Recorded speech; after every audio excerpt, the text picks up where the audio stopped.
The Midnight Caller Part 1. The Phone.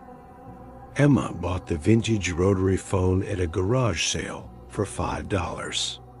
It was beautiful black-colored plastic, gold dial, the coiled cord still intact. The elderly woman selling it had hesitated when Emma picked it up. "Are you sure you want that one, dear?" "It still works." "Perfect," Emma had said, charmed by its retro aesthetic. The woman's expression darkened. "That's not what I meant."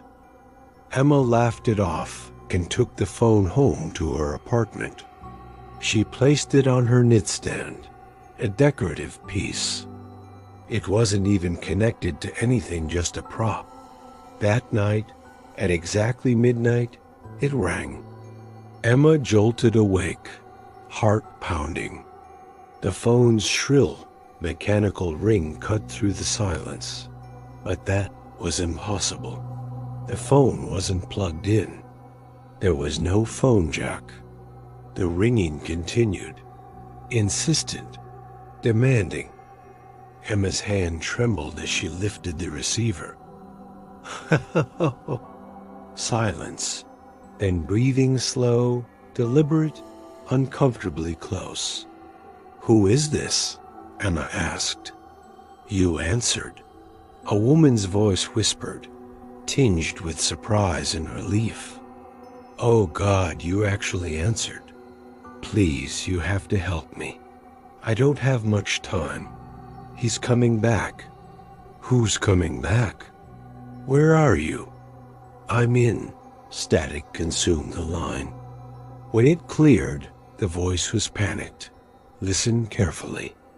Don't trust the phone. Whatever it tells you, whatever you hear, it's not—" The line went dead. Emma sat in darkness, the dial tone humming. Slowly, she placed the receiver back. She unplugged the phone and shoved it in her closet.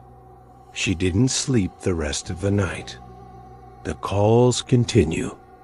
The next night, at midnight exactly, the phone rang again. It was still in the closet, still unplugged, still somehow ringing. Emma tried to ignore it, burying her head under pillows, but the sound penetrated everything. After 10 minutes of relentless ringing, she yanked open the closet door and grabbed the receiver. "What do you want?" "Emma?" The voice was different now, male, familiar somehow. "Emma, is that you?" "Who is this?" "It's Dad." Emma's blood ran cold. Her father had died 3 years ago. She'd been the one to find him. "That's not funny," she said, voice shaking.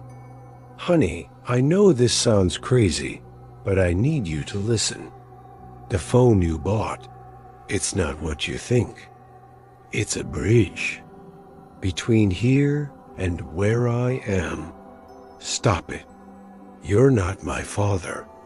Your 8th birthday, you wanted a puppy. We got you a goldfish instead. You named it Robert De Niro." Emma's throat tightened. Nobody knew that. "Dad, I don't have long. The phone connects to the other side, but it's not just for talking to the dead. It's a doorway, and something's been using it. Something that pretends to be people you know. It's been trying to cross over for decades, and every time someone answers, it gets stronger. I don't understand. Destroy the phone, Emma. Smash it. Burn it. Whatever you have to do, but destroy it before midnight tomorrow. After that, it will have enough power to static again." But this time, when it cleared, the voice wasn't her father's anymore. It was something else, something that wore his voice like a costume. "Emma," it said, as she could hear the smile in it. "Why would you want to destroy your only connection to Daddy? Don't you miss me? Don't you want to talk more? Emma slammed the receiver down. Part 3. Research. The next morning, Emma researched the phone's origin. The garage sale had been at 1247 Oakwood Drive. She drove there, but the house stood empty. A for sale sign wilting. A neighbor watering his lawn called over. Looking for the Hendersons? The people who lived here, did they have a garage sale recently? The man's expression shifted. The Hendersons died 6 months ago. Murder-suicide? Terrible thing. House has been empty since. Emma's stomach dropped. But I bought something here last week. An old woman sold me a phone. No one's been in that house for half a year. Emma drove to the library, searching old newspaper archives for anything about 1247 Oakwood. She found articles dating back to 1952. Every family that had lived there met a tragic end: suicides, accidents, murders. 7 families over 70 years. In a 1968 article, she found a photo that made her blood freeze. A woman's body being removed from the house and visible in the background. Sitting on a table was the cream-colored rotary phone. The same phone. An interview with the sole survivor, the woman's husband, included one chilling quote. She spent every night talking on that phone. Said she was speaking to her dead mother. But I never heard anyone on the other end. Just her, talking and listening to silence. The night she died, I heard her screaming into it, begging someone to stop. When I broke down the door, she was hanging from the ceiling fan, the phone receiver still in her hand. Emma found similar patterns. The phone appeared in background photos, mentioned in witness statements, always present but never explained. She had to destroy it. Tonight, before midnight, at 10 p.m., Emma retrieved the phone from her closet. She placed it on the concrete floor of her apartment building's parking garage. She had a hammer, lighter fluid, and absolute determination. She raised the hammer and brought it down hard. The hammer passed through the phone as if it were made of smoke. Emma tried again, and again. The hammer met no resistance. Fire next. She doused it in lighter fluid and lit a match. The flames surrounded the phone but didn't consume it. When the fire died, the phone sat unchanged, not even warm. Emma tried everything, throwing it in the dumpster. It reappeared on her knitstand, leaving it at a thrift store. It was back in her closet an hour later, dropping it in a river. It was sitting in her bathtub, dripping, when she got home. At 11:45 p.m., Emma accepted the horrible truth. She couldn't get rid of it. At 11:58 p.m., she made a decision. She picked up the receiver before it could ring and waited. At exactly midnight, the line connected. "Hello, Emma," the voice said. It wasn't her father, wasn't the woman from the first call. It wasn't anything human. It was every voice at once, layered and wrong. "You've been trying to destroy me. That hurts.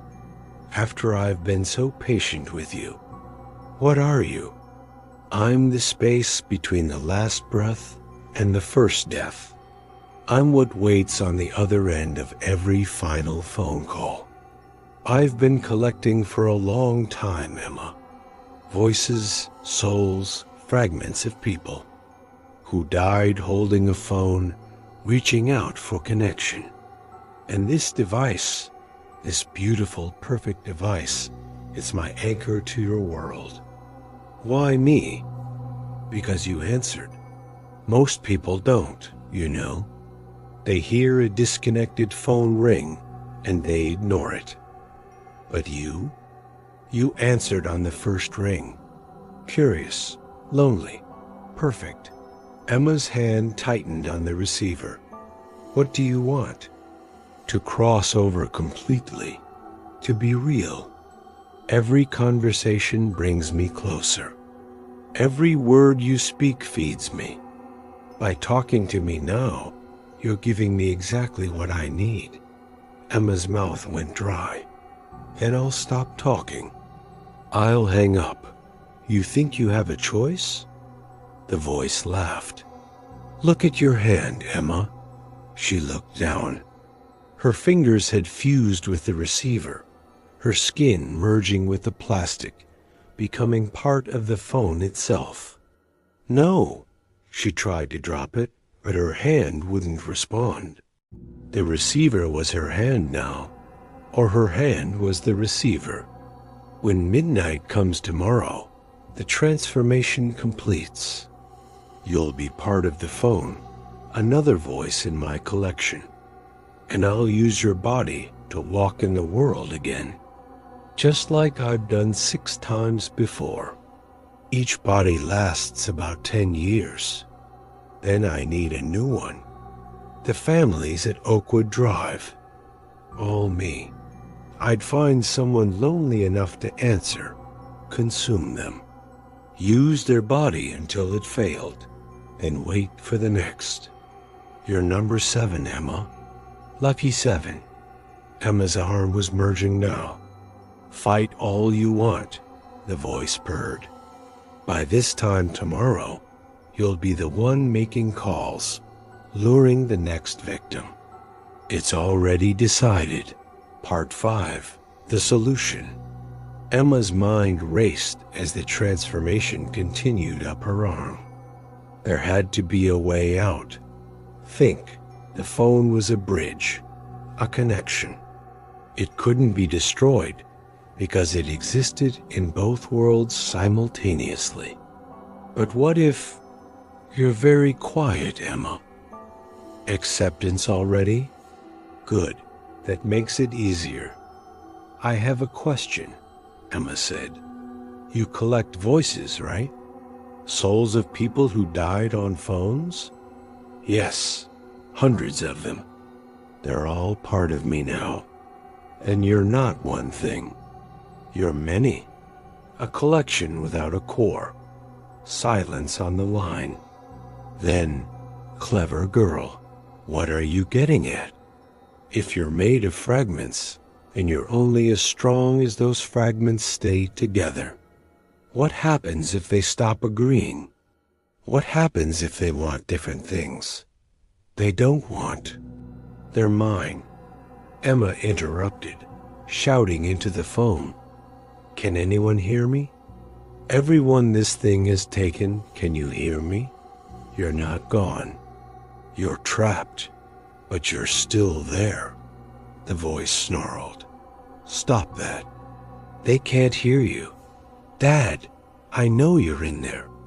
Robert De Niro, the goldfish, remember? You're still you. Fight it. The line erupted with static. Within it, Emma heard something voices, dozens of them, confused and frightened. Help us, someone whispered. It's been so long, another voice said. Emma, her father's voice, weak but present. Emma, I'm here. We're all here. Then take control. Emma screamed. It's made of you. You outnumber it. Take back what it stole. The phone began to vibrate violently. The entity's voice fragmented, breaking into its component parts. No, stop. You can't. We are. Emma felt the dozens of consumed souls waking up, remembering themselves, fighting against the thing that had imprisoned them. The phone grew hot, the plastic bubbling. Dad, I need you to do something. All of you, close the bridge. Seal it from your side. Don't let it use you anymore. But we'll be gone, her father said. Really gone. No way back. Tears streamed down Emma's face. I know. I'm sorry. But it's the only way to stop it. A pause. Then her father's voice, stronger. I love you, Sweet Pea. I'm proud of you. I love you too, Dad. The phone exploded. Epilogue. Emma woke in the hospital 3 days later. Her hand was bandaged, treated for severe burns, but intact. The doctors said she'd been found in her apartment, unconscious, clutching melted plastic. The phone was gone. Really gone. Whatever remained had been thrown away as hazardous waste. Emma's hand healed slowly.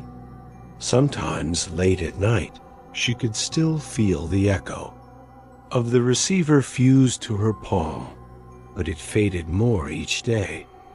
She never bought another vintage phone, never answered unknown numbers, never took calls after 11 p.m. But sometimes, in the static between radio stations or the white noise of dead television channels, she heard whispers. Her father's voice and others, warning people, protecting them from things that hunt through telephone lines and digital connections. The souls weren't gone. They just changed their purpose.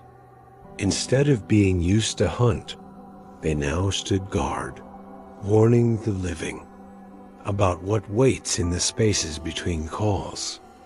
Emma liked to think her father finally found his real purpose on the other side, protecting his daughter and everyone else from the things that answer when you call into the dark. Thanks for listening.